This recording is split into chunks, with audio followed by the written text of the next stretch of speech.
ઘઉં વિશે, જે શિયાળુ ઘઉં છે તેના વિશે, અને તેની વૈજ્ઞાનિક ખેતી કઈ રીતે કરવી, ઘઉંની વૈજ્ઞાનિક ખેત પદ્ધતિ કઈ રીતે કરી અને કઈ રીતે સારું ઉત્પાદન મેળવું. ઘણા ટાઈમથી અમુક ખેડૂત ભાઈઓને ઉત્પાદન ઘઉંમાં નથી મળતું. એના ઘણા બધા કારણો હોઈ શકે. આજના વિડીયોમાં હું સંપૂર્ણ માહિતી લઈને આવ્યો છું. જેમ કે આજના વિડીયોમાં આપણે વાત કરવાના છીએ કે વાવણીનો સમય, ભલામણ કરેલી જાતો, બીજ માવજત, વાવણી પદ્ધતિ, નીંદણ નિયંત્રણ, છાણિયું ખાતર, રાસાયણિક ખાતર, પિયત એટલે કે પિયત આપણે ક્યારે આપવું જોઈએ, જીવાત નિયંત્રણ, રોગ નિયંત્રણ અને કાપણી અવસ્થા. આ બધા મુદ્દા ઉપર આપણે વિસ્તૃત માહિતી મેળવીશું. એટલે વિડીયો થોડોક લાંબો થશે, પણ મિત્રો સંપૂર્ણ જોવા વિનંતી, કારણ કે અધૂરું જ્ઞાન ઘણીવાર નડતર રૂપ સાબિત થાય છે. એટલે તમારી પાસે ટાઈમ હોય ત્યારે સંપૂર્ણ વિડીયો જોઈ લેવા વિનંતી. અને એમાં વિડીયોના અંતમાં જે પિયતની અમુક અવસ્થા હોય છે તેના વિશે હું તમને થોડીક વિસ્તૃત માહિતી આપીશ. ખાસ તો પિયતનું મહત્વ બહુ હોય છે કે ક્યારે પાણી આપવું જોઈએ, બરોબર. તેની અવસ્થા, કટોકટીની જે અવસ્થા કહેવાય, એમાં મુકુટ મૂળ અવસ્થા, ફૂટ અવસ્થા, ગાભે આવવાની અવસ્થા, ફૂલ અવસ્થા, દૂધિયા દાણાની અવસ્થા અને પોક અવસ્થા, આ બધા વિશે હું થોડુંક તમને વિસ્તૃત નોલેજ આપવાનો છું. એટલે વિડીયોના અંત સુધી તમે બન્યા રહેજો. થોડોક લાંબો થશે, પણ વિડીયો સંપૂર્ણ જોવા ફરીવાર હું વિનંતી કરું છું કે વિડીયો સંપૂર્ણ જોજો, બરોબર. હવે આપણે વાત કરીએ સૌ પ્રથમ કે વાવણીનો સમય. ઘઉંમાં ક્યારે વાવણી કરવી જોઈએ? તો જમીનની તૈયારી, ચોમાસું પાક પૂરો થાય એટલે જમીનને સખત થતી અટકાવવા હળથી અથવા હળથી ખેડ કરી આગલા પાકના ઝાડ મૂળિયા વીણી ખેતર સાફ કરવું. આમ કરવાથી ઉધઈનો ઉપદ્રવ ઘટશે. ત્યારબાદ રાપ મારી જમીન સમતલ કરવી, ખેડમાં વિલંબ કરવો નહીં, તેમજ જમીનને ટ્રેક્ટર વડે વારંવાર ખેડવી નહીં. આમ કરવાથી જમીનનું નીચલું પડ સખત થશે, જેનાથી નિતાર શક્તિ અને મૂળ શક્તિ અટકી જશે. એટલે મિત્રો ખાસ કરીને જે મેં તમને ભલામણ કરી એ રીતે વાવણીનો સમય રાખવો જોઈએ. હવે વાત કરીએ કે ભલામણ કરેલી જાતો. તો સમયસર વાવણી અને મોડી વાવણી એમ બે ઉપર આધાર રાખી કે તમે ક્યારે વાવણી કરો છો તે પ્રમાણે એની જાતો પસંદ કરવાની હોય છે. તો સમયસર વાવણી એટલે શું? કે 15 થી 25 નવેમ્બર સુધી જો વાવણી કરવામાં આવે તો એને આપણે સમયસર વાવણી કહેવાય, અને એમાં સારામાં સારું ઉત્પાદન મળે. અને જો તમારે સારું ઉત્પાદન લેવું હોય તો GW 496, GW 273, GW 322 આવી જાતો પસંદ કરવી. આ હતી આપણી સમયસર. અને જો મોડી વાવણી થાય એટલે કે અત્યારનો જે સમય છે એ મોડી વાવણીમાં છે, બરોબર, તો 10 ડિસેમ્બર સુધી વાવણી કરવામાં આવે તો એને આપણે મોડી વાવણી કહીશું. માટે GW 173 અથવા લોકવન જાત 1, જે લોકવન 1 છે આ જાતને પસંદ કરવી. ત્યાર પછી આવી બીજ માવજત. તો મિત્રો પાકને જમીનજન્ય અને બીજજન્ય રોગોથી બચાવવા માટે 1 કિલો બીજ દીઠ 2 ગ્રામ પ્રાઇમર, થાઇરમ અથવા આપણે જે સાફ આવે કાર્બેન્ઝાઇમ મેન્કોજેબ એનો પટ મારવો વાવેતર કરવા માટે, બરોબર. ત્યાર પછી વાત કરીએ હવે તો વાવણી પદ્ધતિ. તો સમયસર એટલે આપણે વાત કરી કે 15 થી 25 નવેમ્બર દરમિયાન વાવણી કરવી હોય તો સારા વિકાસ માટે વાવણી ગણાય. તો એમાં 22.5 સેન્ટીમીટરના અંતરે વાવણી પદ્ધતિ એ રીતે કરવાની છે કે 22.5 સેન્ટીમીટરના અંતરે 5 થી 6 સેન્ટીમીટર ઊંડાઈએ કરવાની છે. જે બીજ છે એ આમ તમારે 22.5 સેન્ટીમીટર રાખવાનું છે અંતર, અને 5 થી 6 સેન્ટીમીટર ઊંડું જવું જોઈએ. આ રીતે મિત્રો તમારે વાવણી કરવાની છે. અને 1 વીઘા દીઠ એટલે કે 16 ગુઠાનો વીઘો હોય એમાં 20 કિલો બીજ જવું જોઈએ વાવેતર કરવા માટે. અને જો તમારે મોડી વાવણી કરવી હોય તો 2 હાર વચ્ચેનું અંતર 18 સેન્ટીમીટર રાખવાનું છે. સારા ઉગાવવા માટે કોરામાં વાવણી કરી પછી પિયત આપવાનું છે. મોડી વાવણી જો તમારે કરવી હોય તો પેલા તમારે કોરામાં વાવણી કરી નાખવાની છે અને પછી ઉપરથી પિયત આપવાનું, બરોબર. અને એમાં તમારે 120 કિલો પ્રતિ વીઘા દીઠ બીજનું વાવેતર કરવાનું રહેશે, જ્યારે આપણે સમયસરમાં 20 કિલોની જરૂર હતી. હવે વાત કરીએ આપણે નીંદણ નિયંત્રણ વિશે. તો ઘઉંના પાકમાં નીંદણથી 60% સુધી નુકસાન થઈ શકે છે. નીંદણ નિયંત્રણ માટે વાવણી પછી તરત પાક ઉગ્યા પહેલા પેન્ડીમિથિલિન 3 cc નો ઉપયોગ કરવો જોઈએ. અને ઊભા પાકમાં નીંદણ નિયંત્રણ માટે વાવણીના 30 થી પછી જે 30 દિવસના ઘઉં થઈ જાય એટલે તમારે 2,4-D 58% જે આવે ને તેનો ઉપયોગ કરવો હિતાવક છે, જેનાથી નીંદણ નિયંત્રણ આપણે કરી શકાય. અને ઘઉં ઉગ્યા પહેલા તમારે પેન્ડીમિથાઇલ આવે છે 3 cc એનો ઉપયોગ કરવાનો છે. બરોબર. હવે આવે સાણિયું ખાતર. મિત્રો, આપણી જમીનને જો ટકાવી રાખવી અને ફળદ્રુપતા જાળવી રાખવા માટે દર વર્ષે તમારે 4 ટન પ્રતિ એકર એટલે 2.5 વીઘે 4 ટનનો ઉપયોગ કરવો જોઈએ સાણિયા ખાતરનો. બરોબર. હવે અત્યારમાં થોડુંક અઘરું છે, પણ બને ત્યાં સુધી સાણિયું ખાતર નાખવું જોઈએ. બાકીના જે રાસાયણિક ખાતર છે તેની વાત કરીએ તો જો તમારી સમયસરની વાવણી હોય તો તેમાં DAP વીઘા દીઠ 20 કિલો આપવાનું રહેશે એ સાસમાં એટલે પાયામાં. આ ઉપરાંત તમે 21 દિવસનું જે થાય એટલે કે મુકુટ અવસ્થા હોય, મુકુટ મૂળ અવસ્થાએ 40 કિલો નાઇટ્રોજન એટલે કે 53 કિલો યુરિયા પ્રતિ એકરે 2.5 વીઘે નાખવાની છે. અને જો ભારે જમીનમાં પિયત પહેલા જો ભારે જમીન હોય તો પિયત પહેલા અને હલકી જમીન હોય તો પિયત પછી ખાતર આપવાનું રહેશે. જે આ મેં તમને વાત કરી કે યુરિયા એની વાત છે. બરોબર.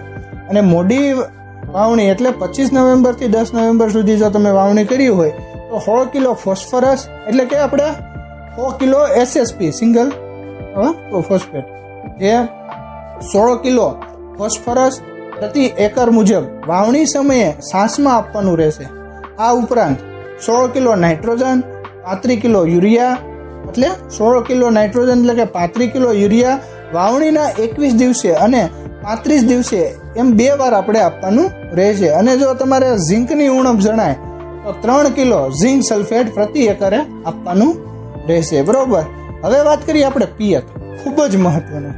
ઘણી બધી કોમેન્ટ આવતી હોય છે કે આપણે પિયત ક્યારે કરવું. તો મિત્રો, આમાં હું તમને થોડાક એરિયા વાઇઝ વાત કરું તો ઉત્તર અને મધ્ય ગુજરાતમાં 6 સેમી ઊંડાઈના 8 પિયત આપવાના છે. ઉત્તર ગુજરાત અને મધ્ય ગુજરાતના ખેડૂતને 6 સેન્ટીમીટરની ઊંડાઈએ 8 પિયત આપવાના છે.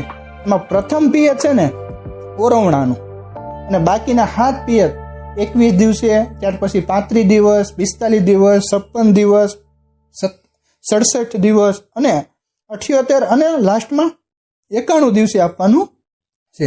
હવે વાત કરીએ આપણી સૌરાષ્ટ્રની જમીન છે ને મધ્ય કાળી જમીનમાં ઘઉંના પાકને 5 સેન્ટીમીટર ઊંડાઈએ 10 પિયત આપવાના છે. આપણે થોડાક સૌરાષ્ટ્રની જમીન મધ્યમ કાળી છે એટલા માટે તમારે 10 પિયત ઘઉંને જોઈએ. એમાં જો કોરામાં વાવેતર કરીએ ત્યારે પ્રથમ પિયત, ઉગાવવા માટે બીજું પિયત, ત્યારબાદ 8 પિયત, 8 થી 10 પિયત 8 થી 10 દિવસના અંતરે તમારે આપવાના છે. બરોબર. ત્યાર પછી કચ્છની હલકી જમીન, જે કચ્છ વિસ્તાર છે તેની થોડીક હલકી જમીન છે, રેતાળ જમીન છે. બરોબર. તેમાં 5 સેન્ટીમીટરની ઊંડાઈએ કુલ 14 પિયત આપવાના છે. એને અઠવાડિયાના ગાળે 1 પિયત આપવાનું છે. અને લાસ્ટમાં વાત કરીએ દક્ષિણ ગુજરાતની ભારે જમીન, ભારે કાળી જમીન છે. દક્ષિણ ગુજરાતમાં ખૂબ જ ભારે કાળી જમીન છે. તેના ઘઉંના પાકની 6 સેન્ટીમીટરના ઊંડાઈએ કુલ 7 પિયત આપવાના છે. એમાં પ્રથમ પિયત વાવણી બાદ તરત જ આપવું અને બાકીના 5 પિયત 12 થી 18 દિવસના અંતરે આપવાના રહેશે. હવે સાથે સાથે જે મેં વાત કરી હતી કે કટોકટીની અવસ્થા, જો તમારી પાસે આ એક જાણવું ખૂબ જરૂરી છે. અને જો આ તમે જાણી લેશો ને એટલે ઘઉંમાં તમારું સારું ઉત્પાદન મળવાના ચાન્સ છે. બરોબર. તો ઘઉંમાં પાકમાં કટોકટીની અવસ્થા હોય છે. આ અવસ્થામાં પાણી અચૂક આપવાનું હોય છે. જો આમાં તમે આમ તેમ કરશો તો ઘણીવાર ઉત્પાદન ઓછું પણ આવી શકે છે. તો સૌ પ્રથમ આપણે મુકુટ મૂળ અવસ્થા એ 18 થી જે 21 દિવસનો સમય હોય પાકનો એને મુકુટ મૂળ અવસ્થા કહેવાય. એટલે કે એના મૂળનો વિકાસ થતો હોય. બરોબર. ત્યાર પછી ફૂટ અવસ્થા એટલે 38 થી 40 દિવસ થાય એટલે એની ફૂટ અવસ્થા કહેવાય. ત્યાર પછીની અવસ્થા છે ગાભે આવવાની અવસ્થા, એટલે 50 થી 55 દિવસ એ ગાભે આવવાની અવસ્થા ગણાય. પછી ફૂલ અવસ્થા એ 60 થી 65 દિવસ છે જ્યાં ઘઉં થાય એને ફૂલ અવસ્થા કહેવામાં આવે છે. ત્યારબાદ એવું દુધિયા દાણા અવસ્થા એ 75 થી 80 દિવસે દુધિયા દાણાની અવસ્થા આવે છે. અને પોક અવસ્થા, જે આપણે એન્ડ ઉપર 90 થી 95 દિવસ, જે 95 થી 90 થી 95 દિવસના ઘઉં જ્યારે થાય તેને આપણે પોક અવસ્થા કહેવાય. હવે જો એક પિયત આપી શકાય એમ હોય તો મુકુટ મૂળ અવસ્થાએ આપવું. જો તમારી પાસે 2 પિયત આપવાની સગવડતા હોય તો તમારે મુકુટ મૂળ અવસ્થા અને ફૂલ અવસ્થાએ પિયત આપવું જરૂરી છે. અને જો તમારી પાસે 3 પિયત આપી શકાય એમ હોય તો તમારે મુકુટ મૂળ અવસ્થા, ફૂલ અવસ્થા અને પોક અવસ્થાએ એમ 3 પિયત આપવાના છે. હવે આપણે આ હતી પિયતની અવસ્થા. સાથે સાથે ઘઉંમાં રોગ અને જીવાત બંને આવે છે. તો મિત્રો કઈ કઈ જીવાત અને કઈ રોગ આવે, તો એમાં સૌપ્રથમ આપણે વાત કરીએ જીવાત નિયંત્રણ વિશે. તો મિત્રો આજે હું તમને ખાલી ટૂંકમાં કે જીવાતને કઈ રીતે તમારી ઓળખવી અને કઈ જીવાત આવે, બરોબર, એની વાત કરીશ. એના અટકાવવાની વાત નહીં કરું કારણ કે વિડીયો ખૂબ જ લાંબો થશે, બરોબર. તો સૌપ્રથમ આપણે કહીએ કે ઉદયનો ઉપદ્રવ રેતાળ જમીનમાં વધુ જોવા મળે છે. તે મૂળ અને જમીન નજીક થડને ખાય છે, જેથી છોડ પીળા પડી સુકાઈ જાય છે. ત્યાર પછી એવી લીલી ઈળ. આ ઈળ શૃંગિયા ઈળો તરીકે પણ ઓળખાય છે. લીલી ઈળનો ઉપદ્રવ જાન્યુઆરીના છેલ્લા અઠવાડિયાથી માર્ચના પ્રથમ અઠવાડિયા સુધી વધુ દેખાય છે. તે દૂધિયા દાણા ખાઈને નુકસાન કરે છે. ત્યાર પછી એવી ખપેડી. આ જીવાત ભાલના બિનપિયત વિસ્તારમાં વધુ દેખાય છે. તે પહેલા શેઢાપડા પર નીંદણને અને પછી ઘઉંના કુમળા છોડને ખાઈ જાય છે. પછી એવી ગાભમારાની ઈળ. તો ગાભમારી ઈળ થડની અંદરનો ભાગ ખાઈને નુકસાન કરે છે. જ્યારે હવે મોલો મચ્છી. તો આ જીવાત પાન, થડ અને દાણાઓમાંથી રસ ચૂસી પ્રકાશ સંશ્લેષણની ક્રિયા દરને ઘટાડે છે. જો પરપક્ષી ડાળિયા, લીલી પોપટી અને સિરફોઇડ ફ્રાઇડ મોટી સંખ્યામાં હોય ત્યારે દવાનો છંટકાવ ના કરવો, કારણ કે આ જીવાત મૃત્યુ પામે છે. હવે વાત કરીએ રોગ નિયંત્રણ. તો મિત્રો એમાં પાનનો ગેરું. આ રોગ પવન દ્વારા ફેલાય છે. આ રોગ પાન પર ગેરુ રંગના ટપકા પાડે છે. ગરમ અને ભેજવાળું હવામાન હોય ત્યારે આ રોગને વધુ માફક આવે છે અને એનો ઉપદ્રવ વધુ થાય છે અને ડાળીઓ એની સુકાઈ જાય છે. હવે આવ્યો થડનો ગેરુ. આ રોગ માર્ચ મહિનાના દરમિયાન તાપમાન વધતા જોવા મળે છે. આ રોગ થડ પછી ગેરુ રંગના ટપકા પડે છે. હવે આવ્યો પાનનો સુકારો. આ રોગની શરૂઆત નીચેના પાન પર થાય છે. પાન પર તરફખરિયા ટપકા પડે છે. ઉપદ્રવ વધતા પાન સુકાઈ જાય છે. ગરમ અને ભેજવાળું હવામાન આ રોગને ખૂબ જ અનુકૂળ આવે છે અને મોડી વાવણીમાં આ રોગ વધુ જોવા મળે છે. ત્યાર પછી કાળા ડાઘ. આ રોગમાં દાણા પર કાળા ટપકા પડે છે, જેનાથી બજાર ભાવ ઓછા મળે છે. ઝાકળાને જો વધુ ભેજ હોય તો આ રોગનું પ્રમાણ વધુ જોવા મળે છે અને આ રોગને જો ઉપદ્રવ ઓછો કરવો હોય તો પાછલી અવસ્થાએ હલકું પિયત આપવું જરૂરી છે, બરોબર. હવે અનાવૃત અંગારીઓ. આ ઘણા નામ સાંભળ્યું છે. આ રોગ ઉબીની અંદર દાણાની જગ્યાએ કાળા રંગની ભૂકી ઉત્પન્ન થતી હોય છે, જેથી ઊંબીમાં દાણા બેસતા નથી.